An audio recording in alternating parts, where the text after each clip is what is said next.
Alors les amis, nouvelle vidéo, on va parler de quelque chose de super important. Pourquoi je pense que le Barça pourra recruter un gros joueur l'été prochain. On va parler de chiffres, on va essayer d'être le plus clair possible. Alors, on va d'abord rappeler que le Barça a effectivement une dette de 1,350 milliard d'euros en mars 2021. Donc c'était pas des chiffres qui datent de cet été. Il faut également rajouter que selon les chiffres sortis par la direction Laporta et également par les rapports effectués à la Liga, etc., on peut quand même avoir une certaine idée des dépenses que le Barça devra effectuer lors des prochains mois et donc de pouvoir trouver un certain équilibre financier et de déterminer si le Barça pourra effectuer une grosse recrue l'année prochaine. Alors tout d'abord, je rappelle que le Barça a fait un prêt de 595 millions d'euros qui a été signé avec un bas taux d'intérêt, donc ça c'est super intéressant, mais rassurez-vous, ça ne servira pas à payer des grosses recrues, ça c'est pour payer les dettes à court terme. Mais revenons-en à ce qui nous intéresse, pourquoi le Barça l'été prochain pourra signer un gros joueur. Alors vous le savez, Joan Laporta a parlé d'une masse salariale l'été dernier, la saison dernière, de 617 millions d'euros. Donc 617 millions d'euros, c'est la masse salariale. C'est quoi la masse salariale? C'est le salaire de tous les joueurs, des coachs, ainsi que les amortissements des recrues, etc. C'est quoi les amortissements? C'est par exemple, j'achète un joueur à 100 millions d'euros, je le signe pour 5 ans, et bien chaque année dans mes comptes, il coûtera 20 millions d'euros. 100 divisé par 5, 20 millions d'euros. Donc ça, dans le plafond salarial, ça compte. Donc tu as l'amortissement plus les salaires des joueurs, des coachs, etc. Et pour atteindre l'équilibre attendu par la Liga, il faut au moins 70% des revenus qui correspondent à cette limite salariale. Donc si tu as par exemple 100 millions d'euros de revenus, il ne faut pas que ta masse salariale et tes amortissements dépassent les 70 millions d'euros. Une fois qu'on a dit cela, eh bien c'est super important de comprendre que si tu respectes cela, tu ne seras pas soumis par la Liga à ce fameux contrôle du 1 pour 4. C'est-à-dire que l'été passé, enfin cet été, le Barça par exemple, pour acheter un joueur, devait par exemple, si je devais signer un joueur à 10 millions d'euros, eh bien, je devais vendre pour 40 millions d'euros. C'est-à-dire que je pouvais investir qu'un quart de ce que je recevais. Une fois qu'on a dit cela, eh bien, ce rapport de 1 sur 4 ne sera pas appliqué si tu respectes l'équilibre financier des 70% fixé par la Liga. Ça reste une recommandation, mais c'est le pourcentage qui est attendu. Alors, je m'explique pourquoi le Barça pourra lors des saisons prochaines respecter assez largement ce taux. Alors le Barça, vous le savez, je vous ai dit tout à l'heure 617 millions d'euros de masse salariale.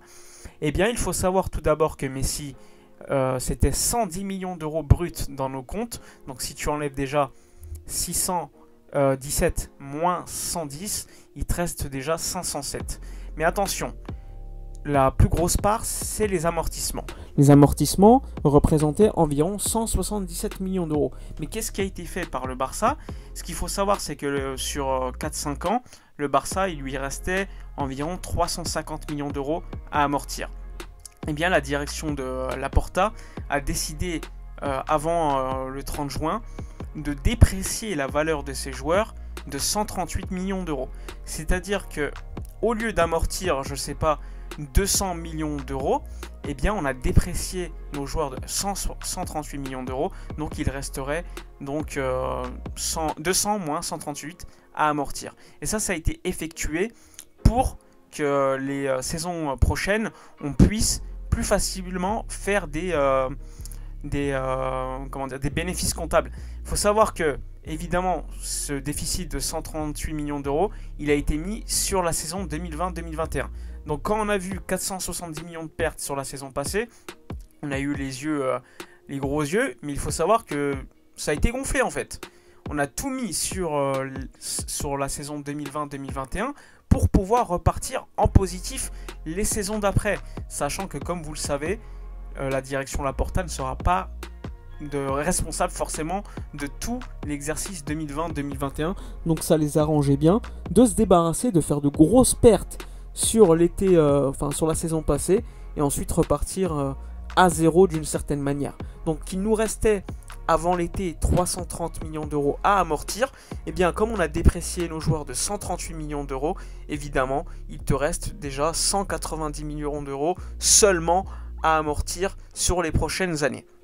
Alors, j'ai pu recevoir un tableau de Playbook, qui est un média qui est en Espagne très connu parce qu'il s'occupe de tout ce qui est l'économie du sport, des clubs espagnols, de la Liga, etc.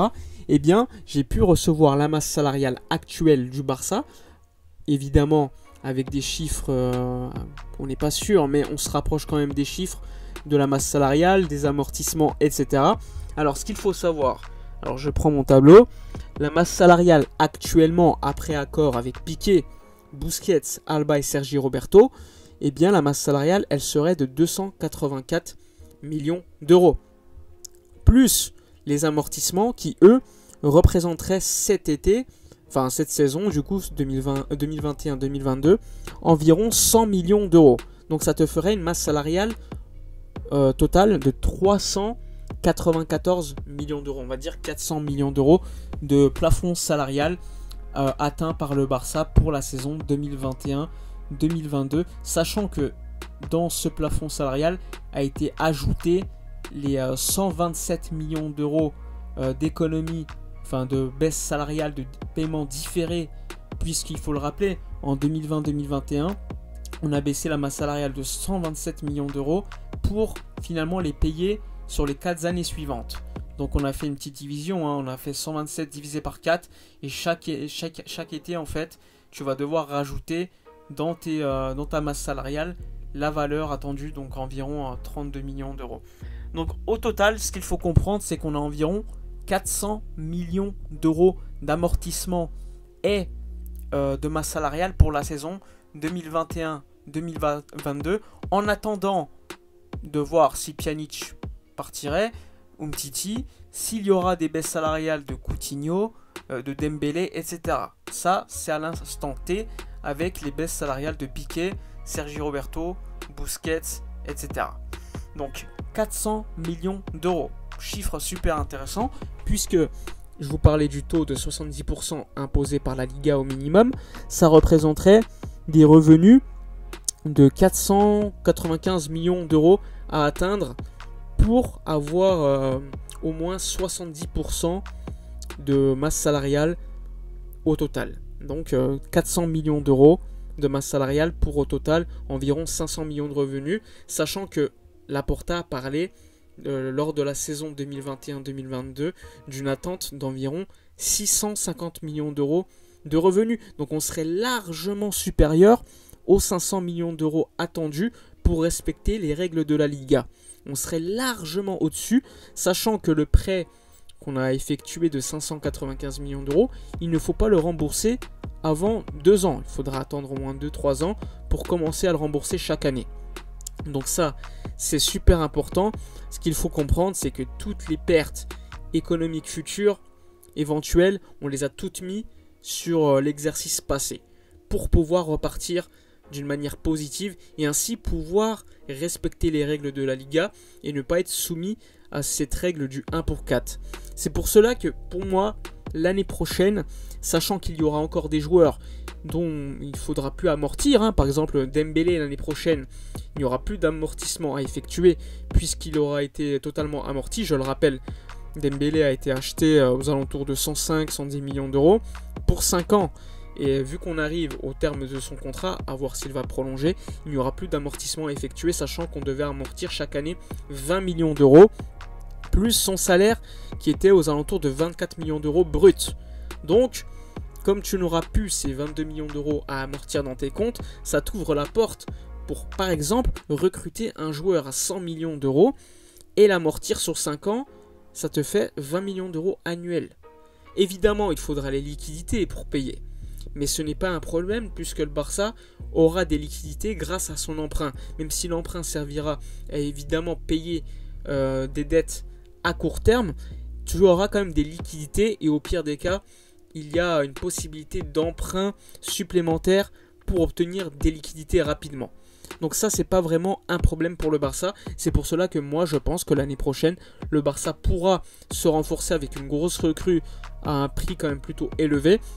Mais ce sera également conditionné à la continuité des baisses de salaire. Faut pas l'oublier, il faudra baisser le salaire de Coutinho, de Griezmann, etc. Mais même sans cela, je pense que le Barça pourra recruter un gros joueur. Sachant que tu auras également des joueurs qui seront potentiellement libres ou à 1 an de la fin de leur contrat.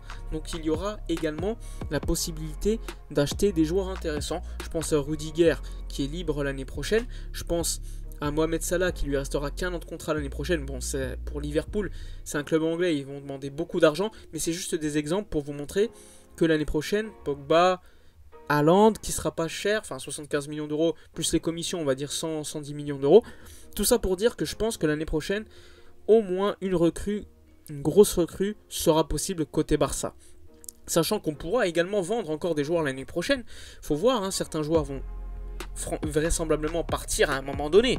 Donc à partir de ce moment-là, tu économiseras du salaire, etc., etc. Donc pour moi, ça ouvrira clairement la porte à une grosse recrue. J'espère que la vidéo vous aura plu. N'oubliez pas de liker, commenter, partager. Moi, je vous dis à la prochaine et d'ici là, comme d'habitude, portez-vous bien.